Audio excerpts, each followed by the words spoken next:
সঙ্গে আমরা নেতার গুণাবলী নিয়ে আলোচনা করেছিলাম। হ্যাঁ, আজকে আমরা নেতৃত্ব বিকাশের ক্ষেত্রে প্রতিবন্ধকতা এই জিনিসটা নিয়ে আলোচনা করবো। এখন দেখো যে যিনি নেতৃত্ব দেন কিন্তু নেতা, আর নেতা কি একজন মানুষ, উনি তো কোনো বস্তু বা এই ধরনের কোনো বিষয় নয়। যেহেতু মানুষের যেমন গুণ থাকবে, মানুষের পাশাপাশি কিন্তু কিছু দোষ ত্রুটিও থাকে।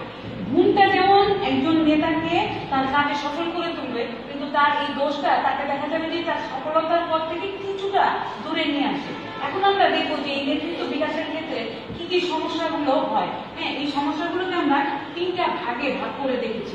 একটা হলো নেতার নিজস্ব সমস্যা, এটা হলো একেবারেই তার ব্যক্তিগত সমস্যাটা, যে ব্যক্তিগত তার কিছু দোষ ত্রুটি বা তার নিজের যে গুণগুলো আসলে থাকা উচিত সেগুলোর অনুপস্থিতির কারণে যে সমস্যাগুলো হতে পারে, সেটা হচ্ছে নেতার নিজস্ব সমস্যা। সেটা হচ্ছে সেই নেতার নিজস্ব সমস্যার মধ্যে রয়েছে নেতার অদক্ষতা। আমরা বলি কি কোনো মানুষ কিন্তু আসলে দক্ষ হয়ে জন্মায় না, কিন্তু বিভিন্ন কাজ এবং পর্যায়ক্রমিকভাবে কাজ করার ফলে তার দক্ষতা এবং অভিজ্ঞতা গড়ে ওঠে। কিন্তু এই অভিজ্ঞতা বা দক্ষতা না থাকলে আসলে তাকে নেতৃত্বের আসনে বসানো যায় না, তিনি সঠিক নেতৃত্ব দিতে পারেন না। কারণ একজন নেতা যাকে নির্দেশ করবে, যাকে দিয়ে কাজগুলো আদায় করে নেবে, তার আসলে সেই সম্পর্কে সম্পূর্ণ ভালো জ্ঞান থাকতে হবে। সেই জন্য নেতার অদক্ষতা, এখন নেতার চেয়ে যদি যাকে অর্ডার করছে কর্মী তাদের দক্ষতা বেশি হয়ে যায়, তাহলে কি তাকে নেতা হিসাবে মানবে না কখনো। এই জন্য নেতার যে নিজস্ব সমস্যা, সেটা হলো নেতার অদক্ষতা। দক্ষ নেতা যেমন তার সমস্ত কিছু, তার সমস্ত নির্দেশ আদেশ সবাইকে দিয়ে বাস্তবায়ন করাতে পারে, কিন্তু অদক্ষতা থাকলে অনেককে দিয়ে সেটা বাস্তবায়ন করতে পারবে না। এরপরে আসে যেটা, সেটা হলো অহমিকা বোধ। এই জিনিসটা অন্তত আমরা সবাই বুঝি, অহংকার যে বিষয়। এখন কেউ নেতা হয়ে গেলে ভাবলো যে আমি তো নেতা হয়ে গেছি, তাহলে আমি সর্বোচ্চ জায়গায় পৌঁছে গেছি, এখন আমি যা বলবো তাই হবে। এই ধরনের অহংবোধ থাকলে অন্তত কর্মীদের কাছ থেকে প্রতিষ্ঠানের সফলতার জন্য যে কাজটা, সেটা সঠিকভাবে আদায় করা সম্ভব হবে না। কারণ একজন মানুষ নেতা হতেই পারে এবং তার অধীনস্থ অনেক কর্মী থাকবে, সেটা থাকতেই পারে, কিন্তু তার মনের মধ্যে এই অহংকারটা যদি থাকে যে আমি যা বলবো সেটা ন্যায় হোক বা অন্যায় হোক সেটা সবাই মানবে, তাহলে কিন্তু কর্মীদের দিয়ে সঠিকভাবে কাজগুলো তার আদায় করে নেওয়া বা সফল হওয়া সম্ভব হবে না। এই জন্য অহমিকা বোধ হচ্ছে নেতার একটা নিজস্ব সমস্যা। এরপর হচ্ছে ক্ষমতা প্রদর্শনের মনোভাব। ক্ষমতা প্রদর্শনের মনোভাব, ক্ষমতা প্রদর্শনের বিষয়টা কিরকম দেখো। নেতা হলে তিনি সবার থেকে উপরের দিকেই থাকবেন এবং তার নিজের অবশ্যই দায়িত্বের পাশাপাশি ক্ষমতা থাকবে, কিন্তু এই ক্ষমতাটা যদি যেখানে সেখানে এবং যখন তখন যদি অপব্যবহার করা হয়, তাহলে কর্মীরা নেতার কাছ থেকে তাদের যে সহানুভূতি সেটা পাবে না এবং তার প্রতি তারা একটা বিদ্বেষপূর্ণ আচরণ করবে বা তার কাজে সহযোগিতা বা সমর্থন করবে না।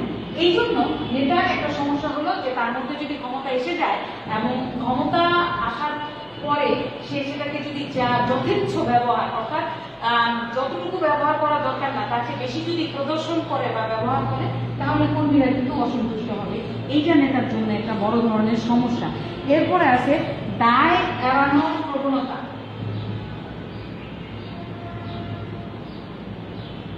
নেতা যেহেতু দায়িত্বও পায়, ক্ষমতাও পায়, সেভাবে তার কিন্তু এই দায়টাও সে এড়াতে পারে না। যে কোনো ধরনের পরিবর্তিত পরিস্থিতি যে কোনো প্রতিষ্ঠানই সম্মুখীন হতে পারে। এখন এই পরিবর্তিত পরিস্থিতি কিভাবে উত্তরণ ঘটানো যায় বা সেটা সমাধান করা যায়, সেই দায়িত্বটা কিন্তু অবশ্যই একজন নেতা বা যে কোনো কর্মী কোনো সমস্যার মধ্যে পড়লে প্রাতিষ্ঠানিক, সেক্ষেত্রে কিন্তু নেতা তার দায় এড়াতে পারে না। কিন্তু নেতার এটা সমস্যা বা তার এটা নেতৃত্বের প্রতিবন্ধকতা হবে যদি তার মধ্যে দায় এড়ানোর প্রবণতা থাকে, যে আমি সুবিধাটুকু নিব কিন্তু অসুবিধার সময় আমি থাকবো না, তাহলে তাকে সঠিক এবং সফল নেতা বলা যাবে না। এরপরে আমাদের আসছে যে নেতা নিজস্ব সমস্যার মধ্যে যে অতি আবেগ।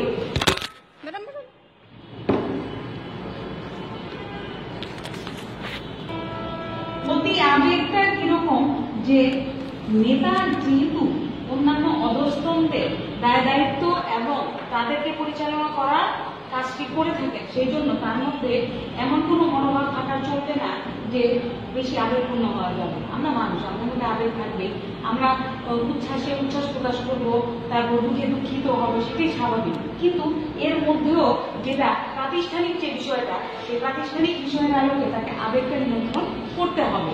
এখন দেখা গেল যে পুনঃ কর্মীর অনেক ভালো একটা খবরে হুট করে তার সঙ্গে এমন আচরণ প্রদর্শন করা যাবে না যেটা আসলে একজন নেতা করা আসবে ঠিক না।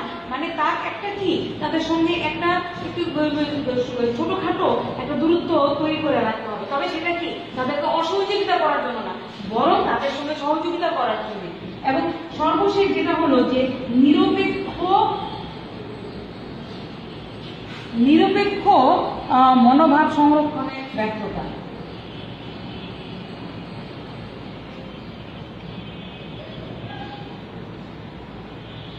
নিরপেক্ষ মনোভাব সংরক্ষণে ব্যর্থতা, এই জিনিসটা কি দেখো যে প্রত্যেকের প্রতি সমান আচরণ প্রদর্শন করতে হবে, সমান মনোভাব প্রদর্শন করতে হবে।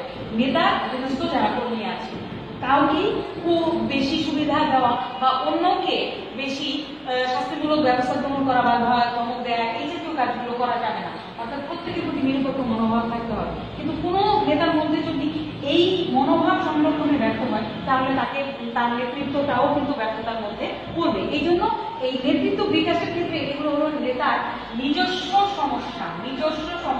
যে নেতার অদক্ষতা, অহমিকা বোধ, ক্ষমতা প্রদর্শনের অভাব, দায় এড়ানোর প্রবণতা, অতি আবেগ, নিরপেক্ষ মনোভাব সংরক্ষণে ব্যর্থতা। এরপরে দেখো আমরা যেটা নিয়ে পড়বো যে নেতৃত্বের সমস্যা শুধু খালি নেতার নিজস্ব সমস্যা তা কিন্তু নয়, আরো সমস্যা আছে যেটা তার নেতৃত্ব বিকাশে বা নেতৃত্বকে সফল করতে অনেক সময় বাধাগ্রস্ত করে বা প্রতিবন্ধকতা আরোপ করে। সেই জিনিসটা কি দেখি যে অধস্তন জনশক্তির সমস্যা। দ্বিতীয়টা হচ্ছে অধস্তন জনশক্তির সমস্যা। অধস্তন জনশক্তির কাজ যারা নেতার অধীনে থেকে প্রতিষ্ঠানের জন্য কাজ করে তারা হচ্ছে অধস্তন জনশক্তি। এখন তাদের কি কি সমস্যাগুলো থাকতে পারে, যে প্রথম সমস্যা হলো অধস্তনদের অদক্ষতা।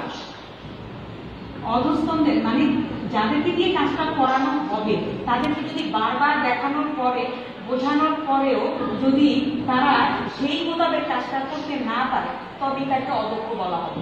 অধস্তনদের মধ্যে যদি অদক্ষতার পরিমাণ বেশি থাকে এবং ক্রমাগতভাবে বাড়তে থাকে বরং সেটা না কমে তাহলে একজন নেতার পক্ষে আসলে সফলভাবে কাজগুলো কিন্তু সম্পূর্ণ করানোর যে প্রচেষ্টা সেটা সম্ভব হয় না। এরপরে আসছে যে নেতার ক্ষেত্রে যে একটা নেতৃত্বের প্রতি বিরূপ মনোভাব। নেতৃত্বের প্রতি বিরূপ মনোভাব, যিনি নেতা তিনি তো নেতৃত্ব দিবেন। এখন এই ক্ষেত্রে দেখা যায় যে অনেক অধস্তন আছে যারা মানলাম না আপনার কথা, শুনলাম না আপনার কথা, মানে এই ধরনের বিষয়গুলো যদি থাকে তাহলে যদি নেতাকে যদি সহযোগিতা না করে তাহলে যে প্রতিষ্ঠানের যে কাজটা সেটা আসলে সঠিকভাবে বা সুন্দরভাবে বা সফলভাবে করা সম্ভব হবে না। এই জন্য নেতৃত্বের প্রতি বিরূপ মনোভাব এটাও নেতৃত্বের ক্ষেত্রে একটি বড় ধরনের বাধা, নেতৃত্বের সফলতার ক্ষেত্রে বড় ধরনের বাধা। এরপর আসতেছে যে ফাঁকিবাজির মানসিকতা। অনেক কর্মী আছে যাদের মধ্যে কি আছে জানো, যে আমাদের মধ্যে আছে না, তোমাদের মধ্যে আছে না, যে আগের জায়গায় দেখলাম ক্লাসটা ভাবে শুনলাম, বা কানের মধ্যে বাসার সবাইকে বলতেছো যে তুমি ক্লাস শুনতেছো, হেডফোন লাগায় তুমি আরেকটা মোবাইলে ভিডিও তৈরি করতেছো, আর বিষয়টা কেমন হচ্ছে না। তো এই অধস্তনদের ক্ষেত্রে হলো সেটা যে নেতা যতই দক্ষ হোক না কেন তার অধস্তনটা যদি ফাঁকিবাজিটা করে যে বসে আছে তার কথা শুনতেছে বা যখন নেতা আসতেছে দেখাচ্ছে সে কাজ করতেছে আসলে সে কাজ করছে না, এই ধরনের মনোভাব থাকলে প্রাতিষ্ঠানিক যে উদ্দেশ্যটা বা যে লক্ষ্যটা সেটা আসলে কিন্তু বাস্তবায়ন করা সম্ভব হয় না। কারণ শুধু নেতা আর এককভাবে কোনো প্রতিষ্ঠানের কাজ বাস্তবায়ন করতে পারবে না, কারণ তাকে অধস্তনদেরকে দিয়ে কাজগুলো করাতে হবে। সুতরাং অধস্তনরা যদি সঠিকভাবে সেটা না মানে তাহলে কিন্তু নেতার একার পক্ষে কোনো কিছু করা সম্ভব না। এরপরে হচ্ছে নেতার প্রতি অতি নির্ভরশীলতা। নেতার প্রতি অতি নির্ভরশীলতা জিনিসটা কি, যে আমরা নিজ বুদ্ধিতে কিছু করলাম না, আমরা সবসময় কি করলাম যে নেতা আসবে বলবে তারপর সে কাজটা করবে।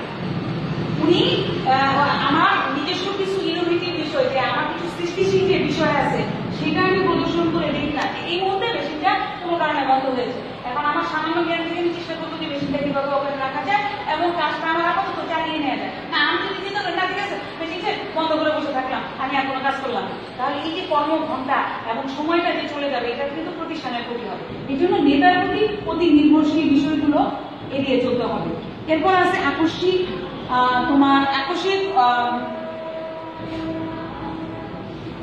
অসহযোগ। এখন তো মোবাইলের যুগ হয়ে গেছে না, মানে মোবাইলের যুগ না, ঠিক এটা হলো তথ্য প্রযুক্তির যুগ। এখন একটা সময় যখন ছিল যে তোমরা যেটা পাওনি, ব্যাংকগুলোতে গেলে দেখতে পাবো বড় বড় লেজার হচ্ছে, সেটার মধ্যে সমস্ত যারা ক্লায়েন্ট আছে অর্থাৎ যারা ব্যাংকে অ্যাকাউন্টধারী আছে বিভিন্ন ধরনের সবার নামের সঙ্গে কত টাকা কবে হচ্ছে কি করছে এই বিষয়গুলো আছে। কিন্তু এখন যদি ব্যাংকে যাও তোমরা কি দেখো, এখন দেখো প্রত্যেকের সামনে একটা কম্পিউটার আছে, তুমি গিয়ে তোমার অ্যাকাউন্ট নাম্বার বলো, তুমি ক্লিক করে বলে দিতে পারবে তোমার অ্যাকাউন্টে কত টাকা আছে, লাস্ট কবে কত টাকা উত্তোলন করা হয়েছে, লাস্ট কবে টাকা আসছে।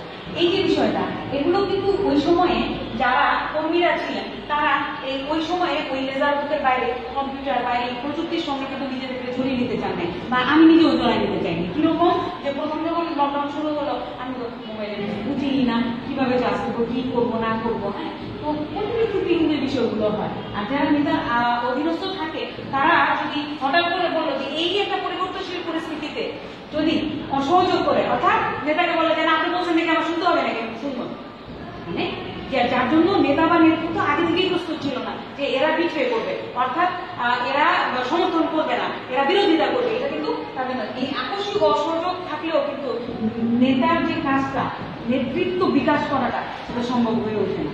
এরপর হচ্ছে বিশেষ আনুকূল্য লাভের চেষ্টা করা। সেটা কি বিশেষ আনুকূল্য?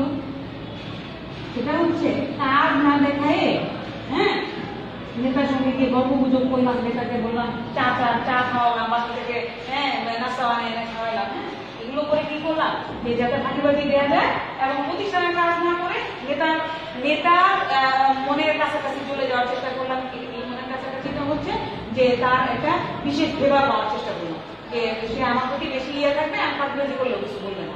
এই আনুকূল্য লাভের চেষ্টাটা যদি থাকে কর্মীদের মধ্যে তাহলে তার মধ্যে থাকে তুমি একটা ভালো কাজ কখনই করবে, এটা পারবা না।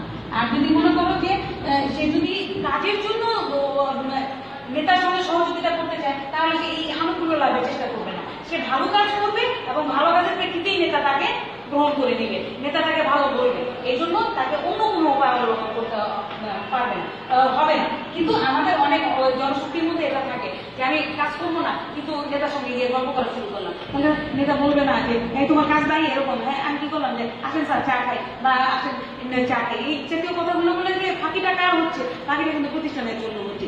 এইরকম বিষয়গুলো জনশক্তির মধ্যে থাকে যেটা আসলে নেতৃত্বের ক্ষেত্রে বিকাশের ক্ষেত্রে বা নেতৃত্বের সফলতার ক্ষেত্রে একটা বড় ধরনের সমস্যা হয়ে যায়। তৃতীয় নম্বর যেটা সেটা হচ্ছে প্রাতিষ্ঠানিক সমস্যা। সব যেখানে নেতা থাকবে আর কর্মীদের থাকবে তা না, প্রতিষ্ঠানের তো কিছু সমস্যা থাকতে পারে, সেই সমস্যাগুলো আমরা দেখি যে যেটার কারণে নেতৃত্ব আসা সফল হওয়া সম্ভব না। এখন সেটা কি যে পরিবেশগত বাধা। পরিবেশগত বাধাটা কিরকম? এখন একটা আবাসিক এলাকার মধ্যে আমরা একটা ইন্ডাস্ট্রি করবো, আবাসিক এলাকার মধ্যে তোমার শিল্প কারখানা করে তোলা যায় না, এটা শিল্প কারখানার আইনের মধ্যেই আছে। এখন আবাসিক এলাকার মধ্যে শিল্প কারখানা করলে তারপরে দেখা গেল যে বিভিন্ন সময়ে কিছু কিছু মেশিনের যে বেশি শব্দ হয় সেটার জন্য কি আসতেছে, বিভিন্ন ধরনের অভিযোগ আসতেছে। এখন এই অভিযোগের কারণে দেখা যায় যে একটা নির্দিষ্ট সময়, যেমন ধরো যেহেতু আমরা মুসলমান প্রধান দেশ, আজানের সময় এই কাছে মসজিদ থাকলে সেই প্রতিষ্ঠানে সেগুলো বন্ধ রাখতে হবে। কিন্তু এটা যদি আবাসিক এলাকা না হয়ে শিল্প কারখানা বেষ্টিত এলাকার মতো হতো তাহলে এই পরিবেশগত বাধাটা আসতো না। এবং পরিবেশ হচ্ছে মানুষকে নিয়ে, পারিপার্শ্বিকতা নিয়ে, এবং এই পরিবেশকে যদি না মেনে ব্যবসা বাণিজ্য করা হয় সেটা প্রতিষ্ঠানের সমস্যা। তাহলে যতই ভালো নেতৃত্ব হোক আর যত ভালোই কর্মী হোক তুমি কিন্তু সঠিক সময়ে কাজটা বের করে নিতে পারবে না। এরপর আসে নেতা নির্বাচনের সমস্যা।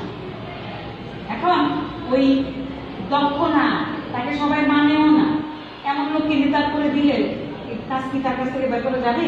মানে অবস্থান কর্মীরা তাকে মানবেই না, কি কাজ করবে, বা কোনো সমস্যায় করলে সে যখন সমাধান দিতে পারবে না তখন কর্মীরা কার কাছে যাবে। তাহলে এটা কিন্তু প্রাতিষ্ঠানিক সমস্যা।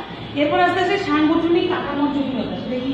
সাংগঠনিক কাঠামো হলো সংগঠন জিনিসটা সংগঠন জিনিসটা হলো যে একটা প্রতিষ্ঠানে যে জিনিসগুলো নিয়ে উৎপাদন কার্যক্রম চালানো দরকার বা প্রাতিষ্ঠানিক যে কার্যক্রম চালানো দরকার, সাংগঠনিক কাঠামোর জটিলতা, সেই উপাদানগুলোর যদি অনুপস্থিতি থাকে, তাহলে এই জটিলতা যদি থাকে, তাহলে তুমি মনে করো অনেক কর্মী নিলা, অনেক ভালো নেতা নিলা, কিন্তু এই সমস্যার সমাধান কখনই সম্ভব হবে না।